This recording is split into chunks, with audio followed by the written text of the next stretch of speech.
Good evening, poultry keepers. Good to have y'all with us tonight. Um, I said us, but it's just me tonight. Jeff is still out of town, and Karen has some things she has to get done. So it's just all three of us here, me, myself, and I tonight. But we're going to have a good time. You know, lately I've seen in some of the groups that I'm on, and I'm on a lot of poultry groups, but I've seen a lot of the groups asking questions about nutrition and specifically nutrition and illnesses. So I thought it would be a good idea to reach back into our vault of videos here and pull up one. There's one of the first ones that Jeff and I ever did together, and that was on poultry nutrition and illnesses. So coming up in just a few seconds, we're going to get started.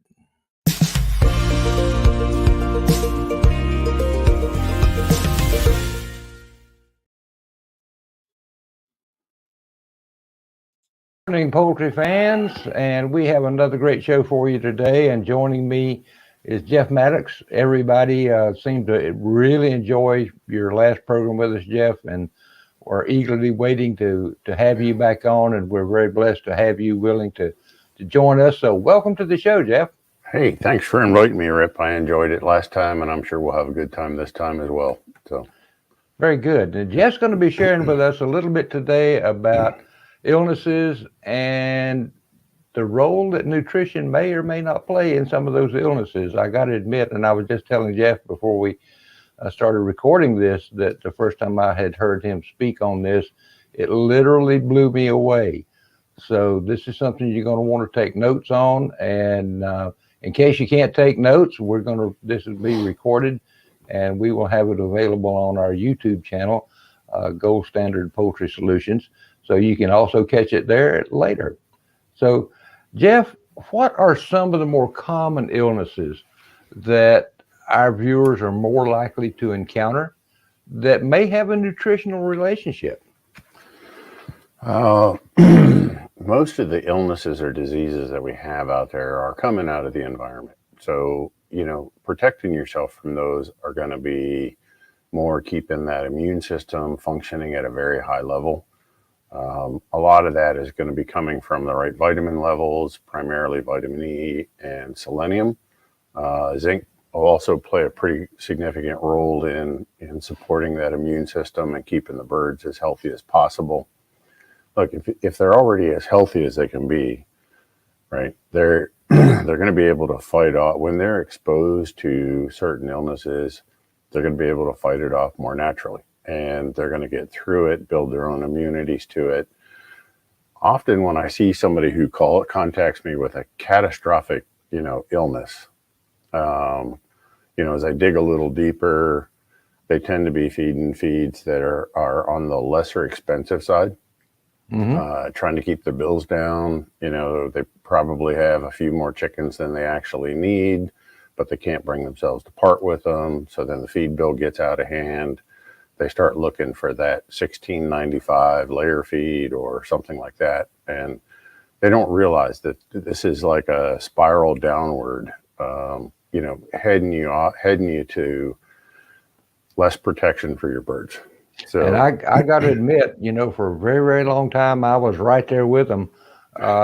Cheapest for me, but it took me a while to learn the lesson, but it was a very valuable lesson once I finally figured it out that I was only shooting myself in my own foot by doing that. Yep. Amen to that. Because if we can, if people would just cut back or cull birds back to a manageable level, keep the best that they have, and then feed them better, the economics work out to be the same in the end. But people just have a hard time parting with chickens. They love them, they want to keep them, and so really keeping the vitamin levels and the proper nutrition up is going to be your best defense as far as any illness goes. As I'm talking to people, and I'm sure you're the same, the things that pop up most often are things like coccidiosis, which is often misdiagnosed, and it's actually necrotic enteritis. Right. Because it's hard to tell the difference just by physical symptoms. You know, the manure may look the same, the bird's activity level may be the same.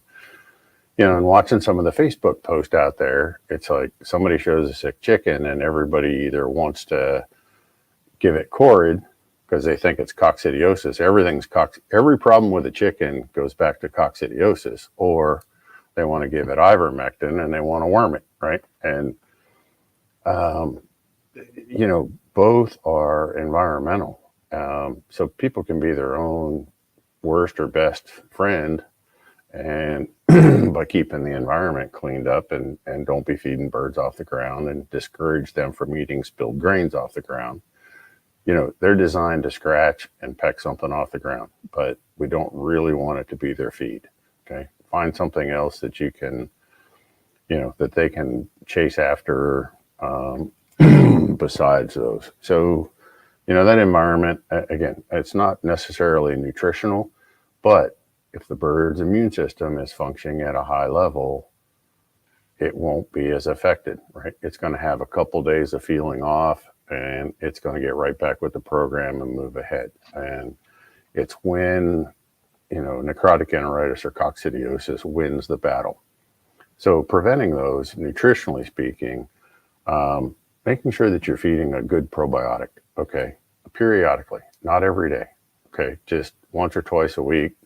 You know, find a probiotic. I don't care if you go get plain yogurt at the grocery store, okay? Just put a couple dollops on top of their feed, make it available to them, reseed the gut continually with beneficial bacteria. This gives us beneficial exclusion is the term we use.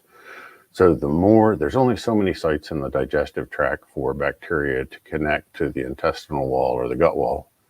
And the more of those we fill up with beneficial bacteria, the less chance of coccidiosis or necrotic enteritis to be able to attach to that intestinal wall and cause severe illness. Because both of those are going to feed on the intestinal wall, right? They're going to chew away at the villi on that gut wall, kind of like an ulcer. It's going to erode away. So anyway, let's back up.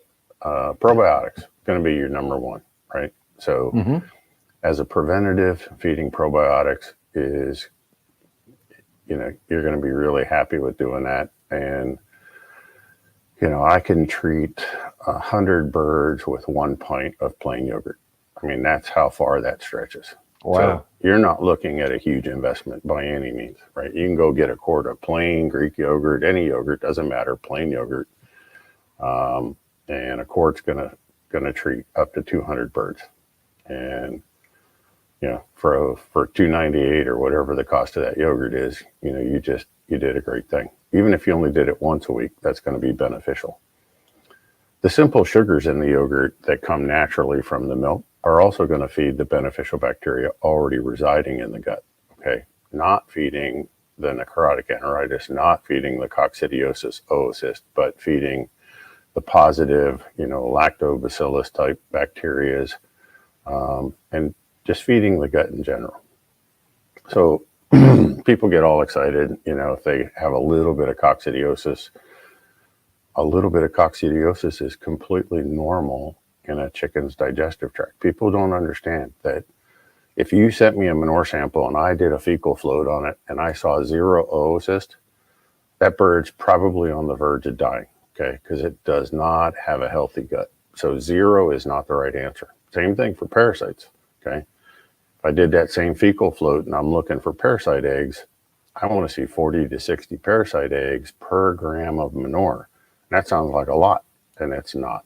Okay, so until you get well over 100 egg count, fecal egg count per gram, we don't really have anything to worry about. The birds are fine, okay? Just don't, 0 is not the right number.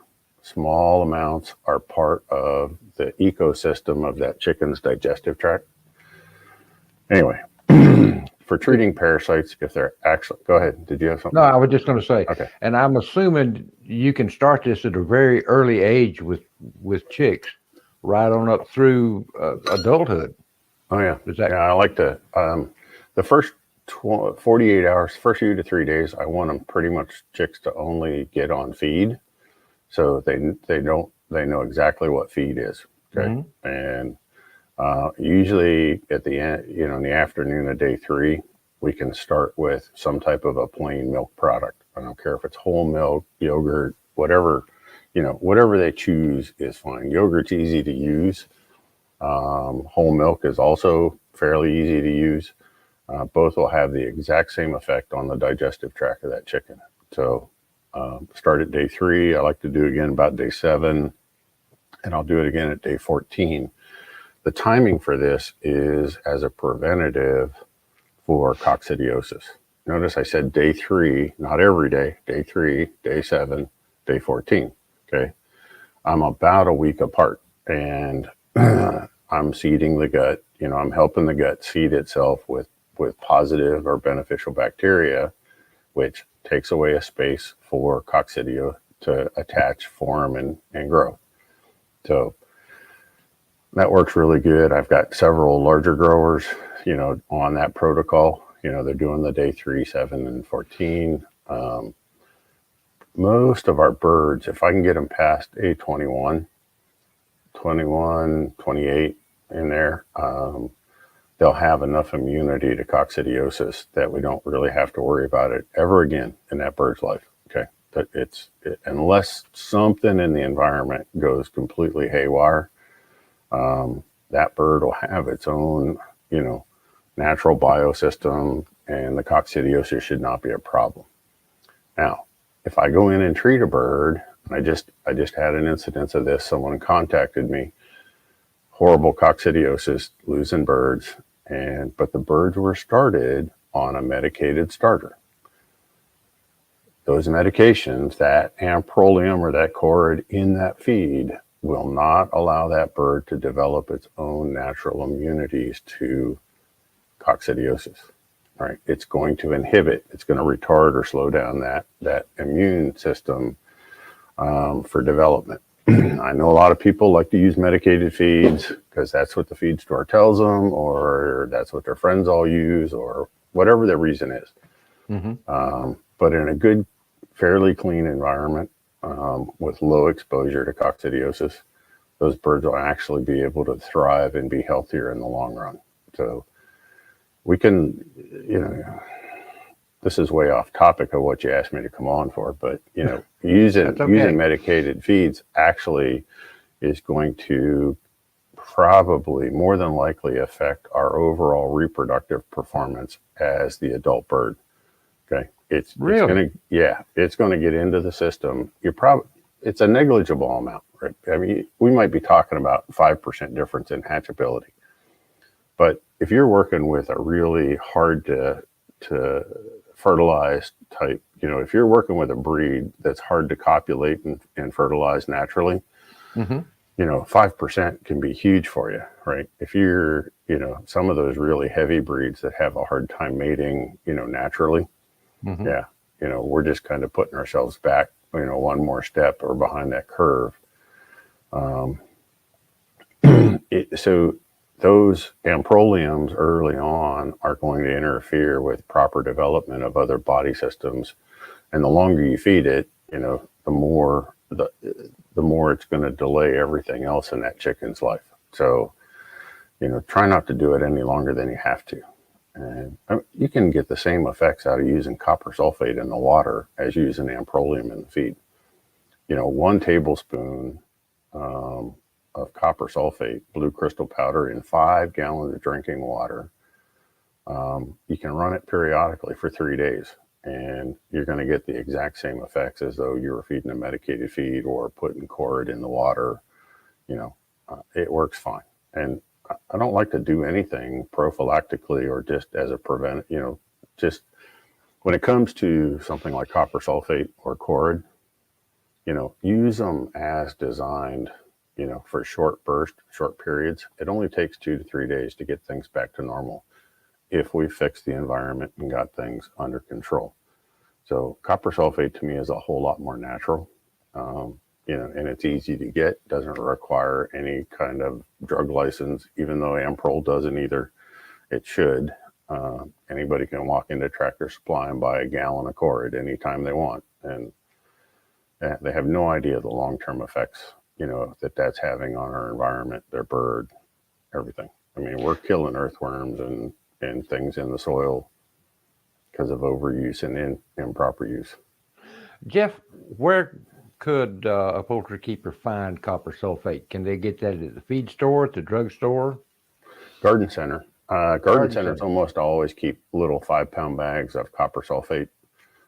Just read the label good, make sure that it only contains copper sulfate, that they didn't put any anti-caking agent or anything else in there. Better feed stores that actually manufacture their own feed should have some copper sulfate as well. If people can't find it, they're welcome to reach out to me. For a while, we were packaging, 1 or 2 pound bags for people just to keep, in their medicine cabinet as a break glass in case of emergency kind of thing. And, we'll figure it out. It's not that hard to find. People seem to get overwhelmed when they're looking for copper sulfate. I think they're overthinking it.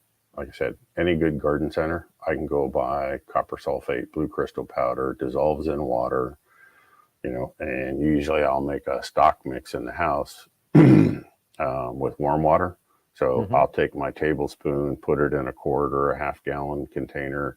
I'll mix that with hot water just to make sure I get a thorough dissolve.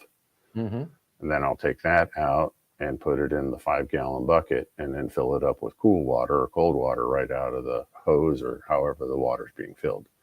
That way I know I got a really good dissolving. And copper sulfate doesn't like to dissolve as well in cold water. So depending on where you live and what your well water temperature is, for us, well water comes out at between 55 and 60 degrees. Now, you're down in Florida, your well water is a little warmer than mine. It's a lot warmer than that. So you would be fine dissolving yours directly. But if your water temperature is much below 70 degrees, I think you're better off to dissolve it with hot water just to be safe.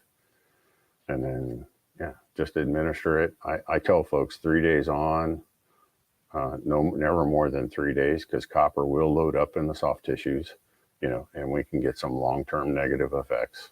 It's doubtful that we will, but it is a potential, and I don't want people calling me and saying, hey, you killed my bird. Come to find out they fed copper sulfate for 6 months straight. And, it's like, so copper can be toxic. And let's shift gears here for just a minute. What about amino acids? Is there anything we can do or should be concerned about when our amino acids in our feeds are not balanced right? So for showbirds, amino acids are really huge. I mean, you guys, the show community or the poultry community that has fancy fowl, they're looking for the better feathers, right? They want better feather development, and that's what they're going to see from better amino acids, primarily methionine. That's harder to get than the lysine. Lysine is fairly easy to achieve the numbers because it's coming out of grain type proteins, which is in most of our feeds. The methionine doesn't come out of grain protein very well. It doesn't show up very well in grain protein. So having a meat type protein, but methionine is responsible for immune system development, internal organs, and all those systems, how they develop at those early ages. So from day 1 till 16 weeks, having that appropriate methionine level, and I would say everybody needs to be above 0.45% during that time. 0.5 is even better. And if you've got if your fowl has a huge amount of plumage, like you got a really heavy plumage bird, I would be running at 0.53 on methionine. Now, that's for as a poultry fancier, you'd almost be out there putting it on with a salt shaker. Okay. It's, if you bought pure methionine, it's hard for you to add that directly to a feed and supplement it. So most of the time I tell folks to use fish meal, and fish meal will bring that methionine level up and all the amino acid levels up.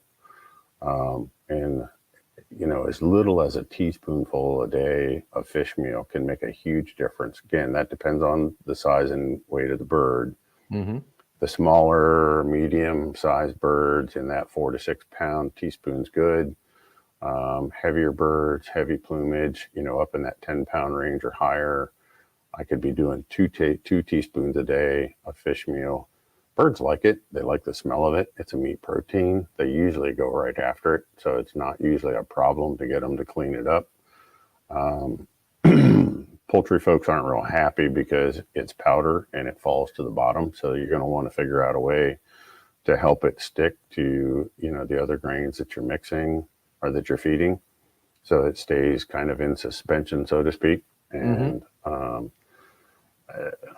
fish meal and other meat type proteins, they're going to bring a lot of those missing amino acids.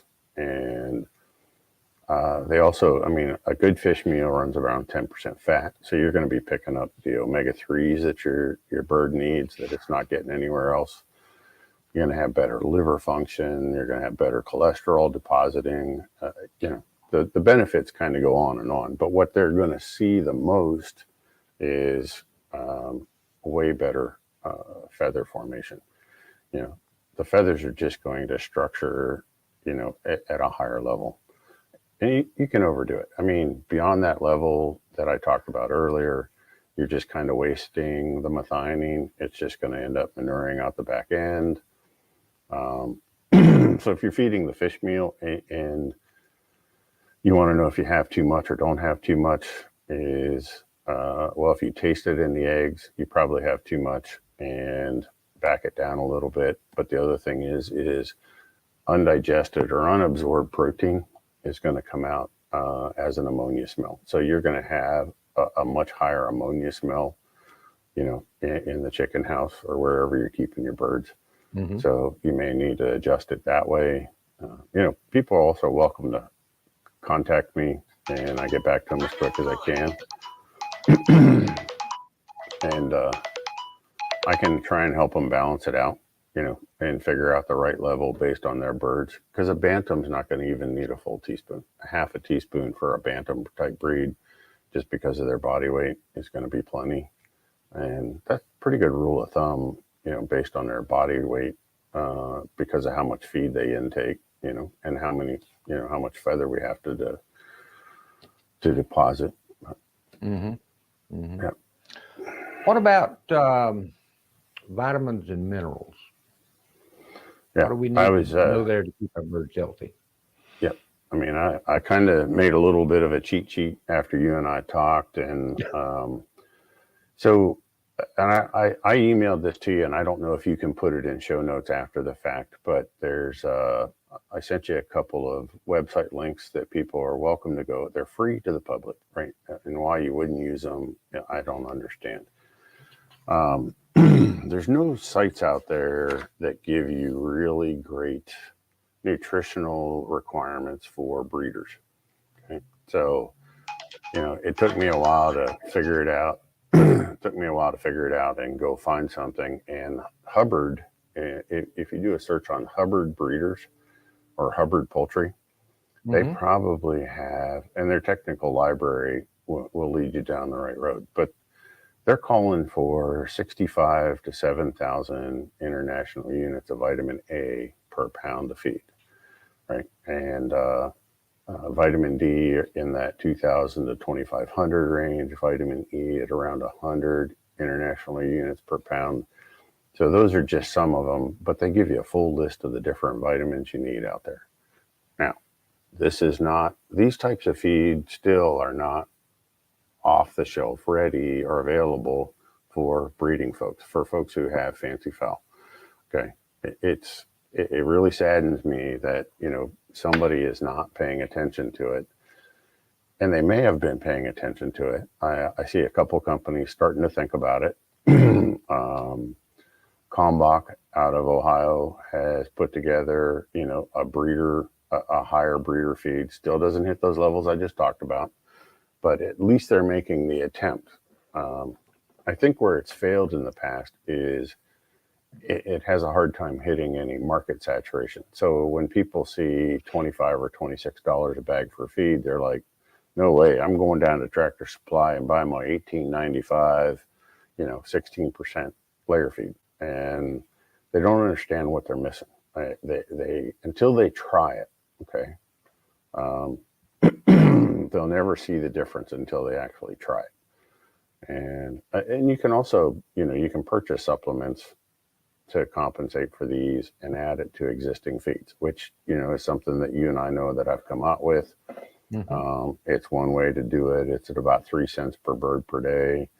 When I say it that way, it's not as scary. But when somebody calls to order a bag, they're like, holy crap, that's expensive. So, well, I can tell you from experience, and since I started using it with my birds, I have noticed a huge difference, not only in the way the bird's plumage looks, but also in the way the bird's bodies feel in my hand.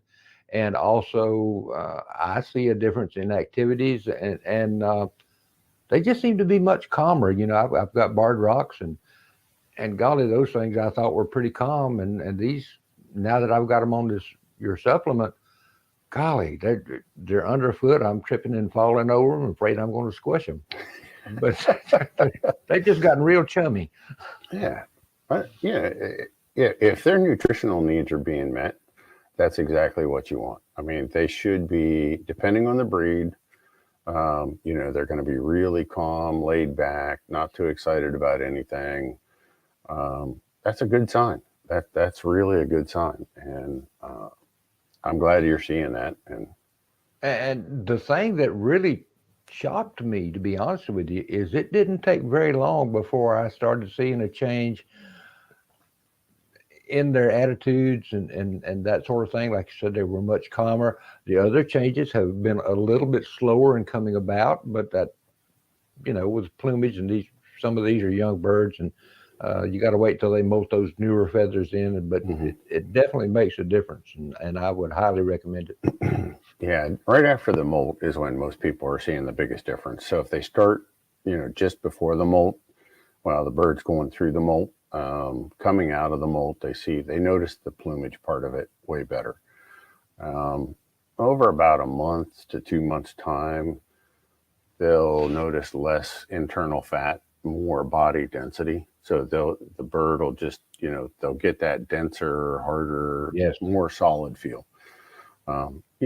That's not going to happen overnight. But the attitude change or the personality change we see usually within 7 to 10 days. You just notice a big difference in their whole demeanor. And so, I just wish, more people, if they're not going to spend the money on the better feeds that are out there, then they need to figure out a way to supplement, the vitamins, the amino acids, which is coming from the fish meal or other amino acids. They're going to see a huge difference. And down the road, increasing those vitamins, like I was talking about Hubbard, and those vitamin levels, excuse mm-hmm. me, and they, those vitamins, particularly A and E, are critical for fertility and hatchability, but also it goes all the way through to the chick and that chick vigor, so when it pips out, just getting a chick that's ready to meet the world, hit the ground. And I'm just eagerly awaiting being able to start setting again, because I know with as much difference as I'm seeing in my birds now, that's going to transmit down the line to things that better, stronger chicks, better hatchability, better livability, and I'm just excited about it. Yeah. Breeding performance can definitely go back to, nutritional aspects. They always bump up the selenium levels for breeder flocks. They always keep the vitamin A and E levels higher than usual. The D actually still helps, but the D is also helping to get the right calcium deposit, so you get mm-hmm. the right eggshell formation. Everything kind of ties together with everything else. And, folks get weaker shells and they think they just add more calcium. That's not the right answer. Chances are, so calcium is the cheapest part of a chicken feed. That calcium number you see on a chicken feed is the cheapest ingredient in that entire bag. So if more calcium was the right answer, more people would be, putting in higher levels. Chances are something else is off, right? Is the vitamin D off? Is the phosphorus level off? Phosphorus is more expensive. Vitamin D is more expensive. So they're going to run those at those minimum levels to just barely get by to help keep their price down, because they know the shopper coming in is first thing they're going to look at is price per bag, right? And they're not comparing labels, they're not reading ingredients, they're not, So sometimes we're our own worst enemies in that aspect. But some of the nutritional related illnesses that folks could see. Have you seen curly toe, Rip? Ever seen Yes. curly toe? Mm-hmm. Okay. Mm-hmm. So that is a riboflavin deficiency. Okay. And I see that often get misdiagnosed as Merrick's or something else, but curly toe in a chick that shows up between day 5 and day 7, is a riboflavin deficiency, part of the B vitamin spectrum. Spraddle leg, where it looks like you kind of broke their leg right out to the side. Mm-hmm. That's a manganese deficiency. Now, if it's 1 out of 100, no, it's not. If it's 10 out of 100, yeah, then you have a manganese deficiency. Same way with the curly toe. This past couple years, I've heard more rickets showing up, which is a calcium vitamin D deficiency in those baby chicks. And this is where that milk really plays into it, or dairy product, because you're going to get a very simplified calcium and vitamin D out of those dairy products. So milk at that day 3, day 7, day 14 time frame, and you can even continue it at day 21 if you want. You can do it once a week for the rest of their life. It doesn't matter. But dairy products are going to help a lot with rickets. And I can't. It went for a long time without seeing rickets. I probably went 7 or 8 years without a diagnosed case of rickets, and then this past 2 years, I've diagnosed at least a half a dozen, which is unusual. I mean, that's yeah. I don't really see that very often. Lethargic birds, whether it's chick or chicken, myopathy, where they kind of get, lose some function, muscle function and things like that. That's back to that vitamin E and selenium. Look, I don't want everybody to go out and buy vitamin E and selenium and start dosing it to their birds. Both of those can be toxic. There's a science behind how they should be properly, fed and administered. And more doesn't always mean better, but having the right levels is important. So they should talk to somebody, who has really good experience and understands those functions, and make sure that they have the right levels. Mm-hmm. Most of the time I find that just adding vitamin E works, because selenium's not very expensive either. It's not an expensive ingredient in feed, but the vitamin E is a very expensive. So if we can figure out a way to just supplement a little bit of extra vitamin E. So to properly absorb selenium, we have to have the right level of vitamin E. The two work synergistically together in the body. Like, I can put a whole 50-pound bag of selenium in a chicken coop and let them have at it, and it's not going to do anything but make sick chickens. So if I don't have the vitamin E to facilitate proper absorption and utilization within the body system, those two work hand in hand. So same vice versa. Too much vitamin E gets toxic. If I don't have enough selenium to kind of buffer it and work it, correctly. I've never seen it, but iron and copper deficiencies are going to show up as, so people with heavy cover or high color levels in their birds, especially if you got a bunch of blacks and you got a bunch of rust colors or reds in there, copper and iron are gonna show up in those feathers, or not going to show up in those feathers, and the feathers just aren't going to have the right depth of color. But they'll also lead to anemia.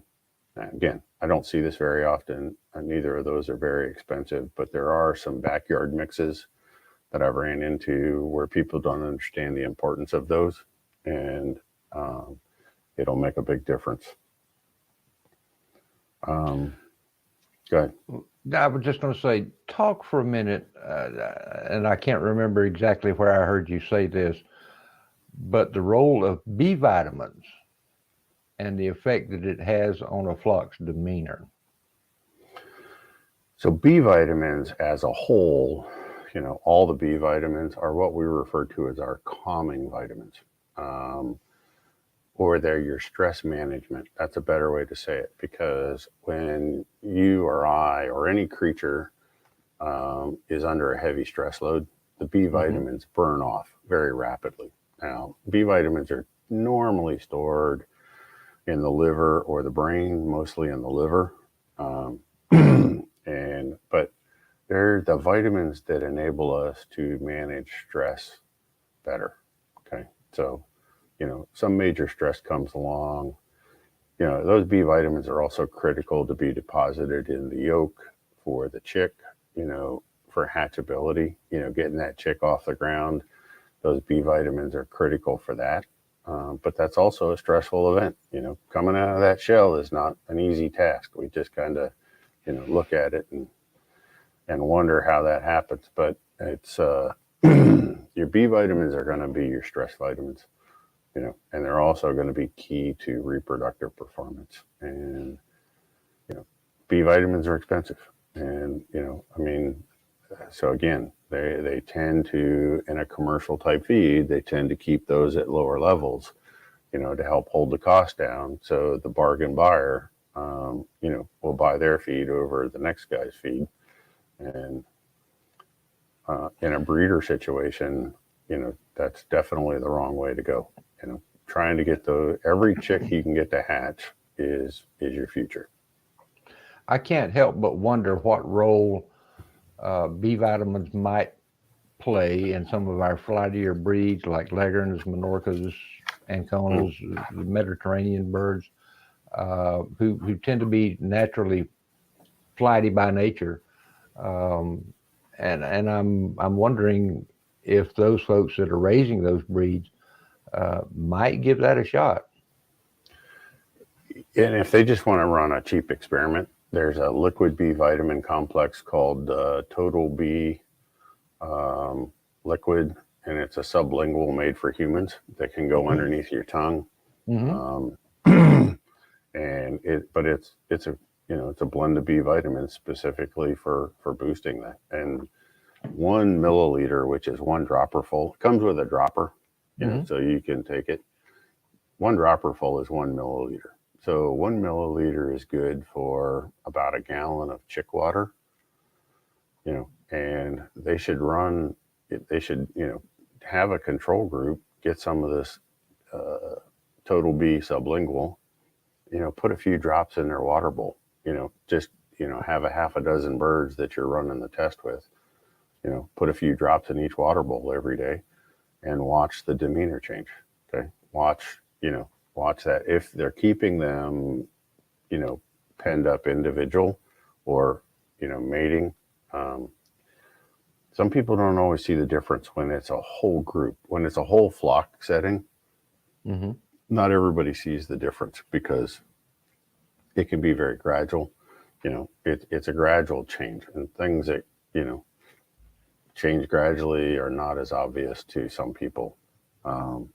Otherwise, they'd have to take a before and after video, run it for it's going to take 10 days probably to notice a significant difference. But if you had one individual, hyper bird, if you're keeping them in pens, I think you could see that, pretty quickly. Just calm them right down. Very interesting. And so, folks, if you breed one of these flightier breeds, or you have a few birds that are flighty, get yourself some B vitamin supplement and see what you can do for your birds. Maybe just a very simple solution.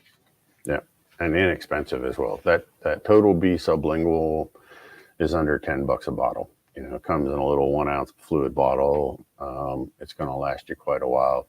It's going to let you know whether or not your feed has the right levels of B vitamins already in it. Okay. If they respond to it, then you're missing something. they don't respond to it, then it's going to be, then you probably have a half decent feed, and there's no need to, go yell at your feed guy and tell him you need more B vitamins. Well, Jeff, I know you're a busy guy. I don't want to keep you too long because I know you got a lot of irons in the fire today, and all those farmers, since it's raining, are going to be giving you calls and just burning up the rest of your day for you. Yep. But I want to say just thank you so much for taking the time to spend with us. And golly, every time I hear you talk, there's something, a little bell goes off up here. I need to remember that I got to try that, because it has been a very enlightening experience just to hear you speak. And I know I'm not the only one that gets something out of it, because we've got a lot of viewers out there that get a lot of it out of it as well, because I hear from them on a regular basis. So thank you very, very much. Thanks for having me.